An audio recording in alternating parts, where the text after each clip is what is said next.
Hello and welcome back, everyone, to Legacy of the Duelist on Rocket Rabbit Commentaries. And in this episode, we're continuing on the Zeal campaign with our rematch against number 96. 96, quite big. Hey, Photon Saber Tiger. I remember this guy. He summons another Photon Saber Tiger. So I find it's easier to remember. It's easier to remember the monsters that just proliferate into copies of itself. Like Nimbo Momoga and Giant Germ. Ooh, ZW Azura Strike.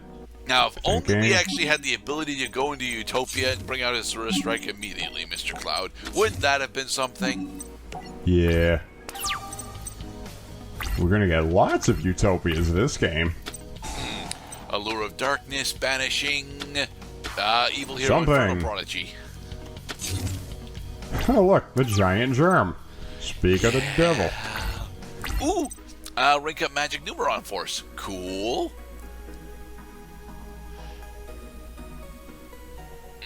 So, I think what we're going to try and do here specifically is go into Utopia, then use Rank up Magic Numeron Force to go into maybe Utopia Ray Victory.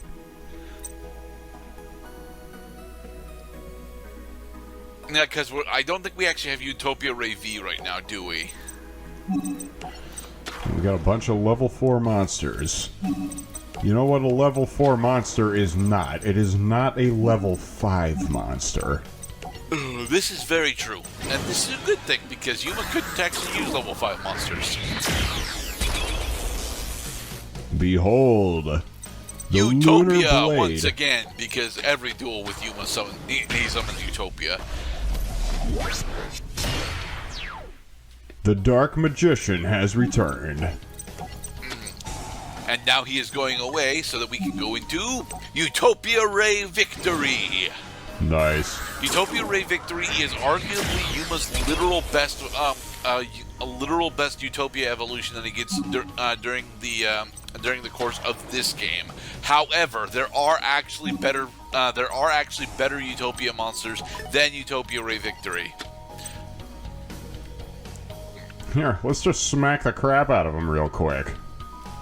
Well, and since we got Ixie's Reborn, we get lots of... Now that we got this honkin' schlum out of the extra deck, we're about to plow through his field. Boom shagalaga. Yeah. Well, and he actually refused to get more germs out of his deck. I'm not entirely sure he could actually, because we actually used a rank up Magic Numeron Force. He's going into a rank 2 Ixies. Okay. So he actually took advantage of us not having a non-extra deck monster because he used Inferno Reckless Summon. Right. Interesting. Oh, this is gonna hurt. Now, I don't think we actually... Yeah, we're not going to use that Utopia's effect here. Sure. Yay! Let's just attack again. Thank you, Azura. Nice. For the record, if number 96 gets out Dark Mist, Yuma effectively loses that round, because it's very difficult for Yuma to actually deal with Dark Mist specifically. Yeah, I thought good things were supposed to happen if the character wins the game, but he won the game, and now bad things are happening. Hey, Don 1000.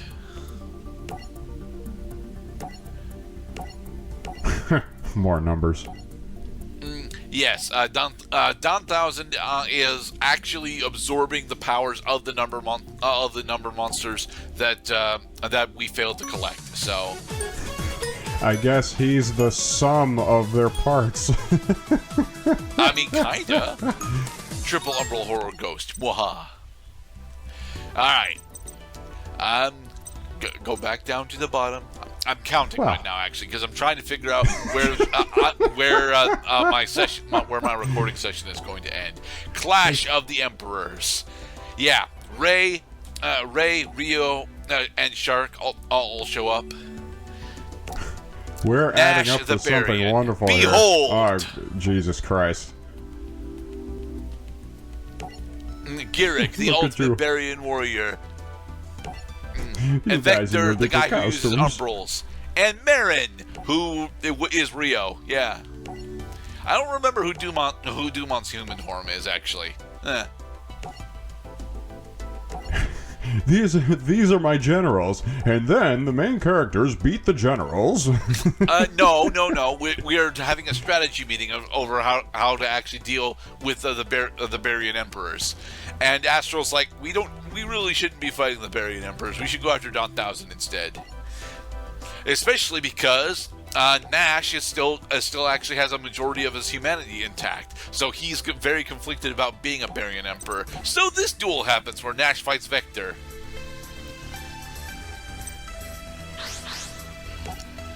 All right, so now that we're actually playing with Nash, we get access to one of the best Ixies monsters ever fucking printed. Unfortunately, Nash's deck has switched over to using, instead of the rank 4 engine that he was actually really good with, a rank 5 engine, which he is significantly less good with.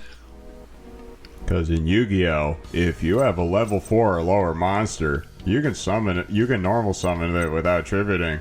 But if a monster has 5 or more level stars, you have to tribute a monster first before you can normal summon it to the field. Yes. So we're going to try and use Beautiful Tunesis, or however the fuck it's pronounced, in order to bring out a decent level 4 monster, and hope that that's enough.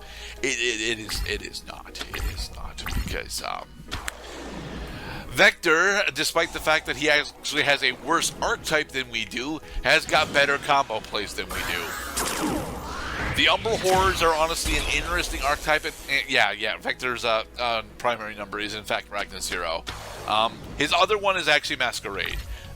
So, yeah, Vector is not actually a difficult fight, to be perfectly honest, but we are looking in a very bad spot right now. Yeah, our hand is dead, bro, because we were supposed to use Surface for the tuna fish, but because the tuna fish got banished, we can't surface it from the graveyard. Yeah. And as Annotations Granite mentions here, Nash's shifting over to Abyss Splash makes his deck so much fucking worse that,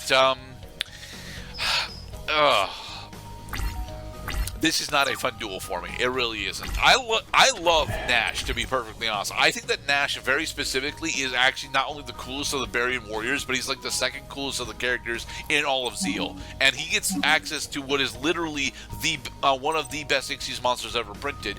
Not in Abyss Splash, because Abyss Splash is lame, but right, if you'll notice right next to it, he's got Silent Honor Dark, and Silent Honor Dark very explicitly is fucking amazing, to the point where I have spent a good portion of the last X amount of years of my life attempting and even partially succeeding in making water control focus on using Silent Honor Arc and Silent Honor Dark. Yeah, Cloud should remember that, because it's what I use with Aqua Tribal against Ubel in our old Dueling Network match. I remember I lost that game. Because Silent Honor Dark is just that fucking awesome. Whoa.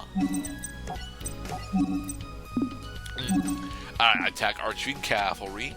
Then he goes for Rush recklessly. And then we lose to a card that was printed before Ixies were even conceived as a concept. What do you mean we lose? We can use a Big Splash's effect, because it is a quick effect damage step effect. Surprise! Only in Yu-Gi-Oh! Can you be surprised by effects that happen on the field for cards with details buried inside a paragraph of text? And now we're dead. Yay. That means we get to switch to the other deck. That Nash has against Vector specifically is Ragnar Zero is a really, really good counter to Abyss Splash. Of course, the underlying tip of all the tips is if at first you don't succeed, try playing again and hoping you get a better hand. or playing just a better deck. Like, I love Nash, I do, but the rank 5 stuff that he's trying to do just is not anywhere nearly as good or consistent as his rank 4 deck was. Anyway, we're going back to slow burning Vector because, you know, that is the thing that we are best at doing. Damn right. The only thing is, if we end up in one of those unfortunate interaction situations, like for example, we had a Marshmallow face down, which can't be destroyed by battle, but because it's in defense mode, it bears the consequences of going up against the Mad Archfiend, which is allowed to inflict piercing damage at the cost of being switched to defense mode after attacking. But the thing is, we'd still only lose 1,500. We'd still only lose what, 1,300 life points from that. And from there, we'd actually with our current hand setup, we'd actually still be, you know, so much further ahead of our opponents on life points that we would, you know, just slowly goes to victory from it. Indeed. Is that Corrupted Keys? Yeah, that's Corrupted Keys. I think that Corrupted Keys is actually an extremely powerful trap card. It's just that it's an extremely powerful trap card, so it doesn't matter that it's an extremely powerful trap card. Then he synchros into... No, he's Ixie summoning back into Ragna Zero. God damn it. There are no synchro plays during the Zeal campaign, okay? Absolutely none. That is bullcrap, because he played a tuner-type monster. It is bullcrap, and I will tell you explicitly why it's bullcrap. Because it is actually set up specifically for next season. Believe it or not. The reason why synchros aren't here is set up for next season. You know what I just realized is that Zombino's flavor text is a haiku? That's kind of cool. I mean, in English it's a haiku. I'm sure that in Japanese it says something that is largely similar, but maybe just a little nuanced and different in order to fit the rhymes, in order to fit the scheme. Eat this, Swords of Revealing Light. I've got Solar Flare Dragon. Waha! I don't have to attack you, Vector. Nah. Well, it's simple. You don't have an answer for Solar Flare Dragon. A whole new world. Yu-Gi-Oh! Zeal, new Also, campaign Vector to unlocked a new unlock. challenge deck for us to go fight with the Inzectors of Orichalcos. We're not doing that.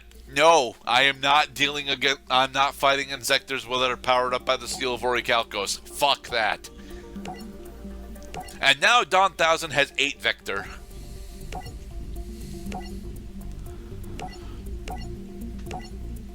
Ultimate Zealmorph. Let's go. In the next episode, we will deal with Dawn 1000. Yeah, we actually turned into Power Rangers. We turned into Power Rangers during the last season, and specifically, we turned into Power Rangers crossed with Dragon Ball Z. I don't know why. This season is fucking weird, man.